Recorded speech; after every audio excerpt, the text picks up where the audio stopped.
Welcome back to my YouTube channel. Make sure to like and subscribe to the channel for more interesting stories like these. Now, let's get into today's story video. AITA for telling my BIL it's cringe to continue saying he's child-free whenever I ask him to watch my son. The parents of our 4-year-old boy are my wife, 27, and myself, 27. We've had a very busy work schedule for the last 2 years, and our family has done an amazing job of aiding us with our son. My in-laws' relatives usually look after our child when my husband and I have to travel for work or work a shift away from home. Every member of my wife's family, from her mother to her sister to her father, was there with the exception of my 31-year-old brother-in-law, wife's brother. He's made it clear that he just does not want to spend time with his nephew, citing that he is childless as an explanation for his disinterest. We have requested him to watch our child for several situations, and he has refused to budge or express regret for his actions, and he has failed to accept responsibility for his actions. A few days ago, I had an important business meeting while my wife was out of town and my in-laws were at a wedding, which left me with no one else except my brother-in-law to look after my child. I went to his home and told him I was desperate for help and that I needed him to babysit my child for 2 hours. He agreed to do so. He was adamant in his refusal, even proposing that I bring him to work with me, which was a dumb idea. I pleaded with him, but he just answered with a no. I'd had enough and approached him, inquiring as to why he'd done it. What prompted me to lose my cool was if he disliked his nephew, and he used the no, "it's only because I'm childless" argument, which I saw as a personal insult. To stop saying this and using it as a reason to be unsupportive of me and his sister, as well as aloof towards his nephew, I counseled him. In response to my suggestion that he should do better and stop being so negative, he got upset and said that I had no right to criticize his lifestyle or choices, and that it was his attitude that bothered me. In our verbal fight, in which he said that my child is in no way his responsibility, I walked out of the room. He complained to my in-laws, who called me out for insulting and mistreating their son and subsequently fired me from the family. They emphasized that he is not responsible for my kid and that I should refrain from expecting too much from him and then blaming him for the consequences. Although they want for me to apologize and my wife agreed that I should, I chose to wait since my husband was as helpful and supportive as a rock throughout the process. AITA. Story 2. AITA for refusing to return my late wife's ring to the family. A year ago, I, female 30, married my wife, female 36. We had been dating for 6 years and married for 1 when she died. It's been a difficult period for me, and I'm still battling, but I'm getting there day by day. My wife was close to her grandmother as a child, and when she died, her grandma handed her a lovely ring that had been passed down through the family for centuries. This ring was used by my wife to propose to me, and it later became my wedding ring. I've worn it every day since she gave it to me, and it's honestly my most treasured possession from her. It seems like she is always with me, and when I look at it, it brings joy to my heart to recall our time together. My wife even spent money on the ring to have it repaired, since it had a few aesthetic flaws, but doing so more than quadrupled the value. It's one of a kind formed like a snake with a diamond in its head and rubies for eyes. The diamond was fractured, and the blue enamel needed to be repaired, which she did before proposing.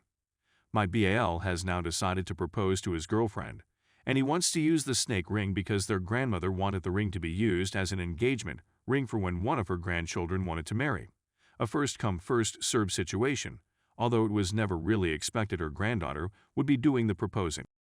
It was always assumed the boys would offer it to their GFS, but my wife got there first and did it first, and that was that. It was never really questioned since my wife and her were so close. Nobody objected at the time since the ring was still in the family and neither of my BAL were on the verge of getting engaged. I refused to return the ring, and as a result, I have created a major schism with my in-laws. My MIL and BAL are all calling me an AH because they want the ring to remain in their family and be handed down through the generations as it was intended. I'm devastated. My wife and I were not great emotional gift givers, and this was the one item she was actually pleased to present me. It was a tremendous deal for us and meant everything to both of us. My in-laws have also told me that my grandmother would not have wanted me to have it since she was Russian and would strongly oppose the same relationship. This truly stings and seems like a low blow since, although it's true, I was embraced by my in-laws. My grandma had died a long time before I met my wife. They now believe it should belong to the sons, as Mom planned. It's all become extremely bad, and I'm at a loss on what to do.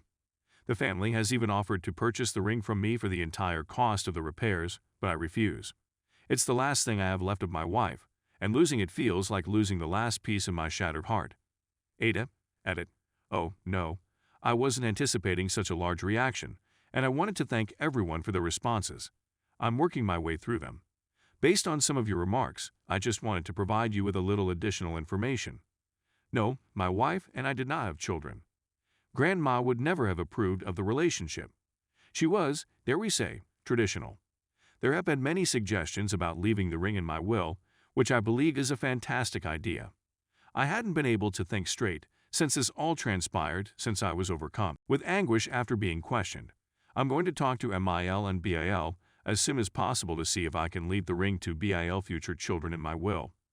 I don't want to separate the family from the ring, but I also don't want to part with it in my lifetime, so I'm hopeful this can be sorted. I'll publish an update after I've talked with everyone. Those who have suggested that I give it up if I'm married. I couldn't possibly respond to your query at this time. My anguish is blinding. In this world, it seems difficult to think of loving anybody else. Update. It's been a while, and I thought now would be a good time to get you current on my position. My SIL and I have discussed the ring since my previous post. She was my go-to person for mediation, and we were always excellent friends. She agreed right away that I should retain the ring. We met to talk about things, and without the strain of the rest of the family breathing down my neck, we were able to talk about the ring and its future. I informed her about my Reddit post and the advice I had received, and that I would be delighted to leave the ring in my will to the family's first niece or nephew. As a result, it will ultimately be returned to the family. I informed my SIL that if I remarry and feel I am able to part with it, it may be sooner, but I didn't want it in writing. I said that I am willing to draft mentioned contracts/wills and applicable documents for this agreement prior to my departure. SIL agreed wholeheartedly to the proposition, and after the business half of the conversation was through, she informed me what ignited this raging inferno. FIL never got along with my late wife, and particularly not with me. The ring is from his family. He had a highly selfish personality, and although he loathed his mother, he resented the idea that something valuable, which he considered his legacy, had been taken away from him. In addition, he is openly homophobic. He despised my late wife for it, and when he found out what his mother's desires for the ring were, he supposedly went insane, despite the fact that he is an only child and got a tiny wealth from her. After my wife died, he saw it as a chance to reclaim the ring and push the family to get it back no matter what. SIL said that BIL doesn't even want it for his fiancée, but they are all afraid of FIL, and he would make MIL life horrible. SIL expressed her delight that I am returning home to be with my family. We shed many tears together, and it felt so nice to chat about my wife with her. Fortunately, and hopefully for all of us, SIL's first kid with her husband won't be too far away, since they've just recently begun trying.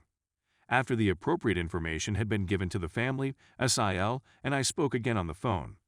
Apparently, FIL is still enraged, but she saw relief on the faces of her BIL and MIL. FIL apparently went insane when she informed him I'm going back home, assuming the ring would be lost forever, despite the fact that the papers and everything are all in order. I'd want to conclude by thanking everyone for their nice sentiments, particularly in light of my wife's death. She would have been so moved to see so many lovely and supporting individuals out there. It's been a really sad moment for me, but knowing that there are decent individuals out there gives me a lot of hope.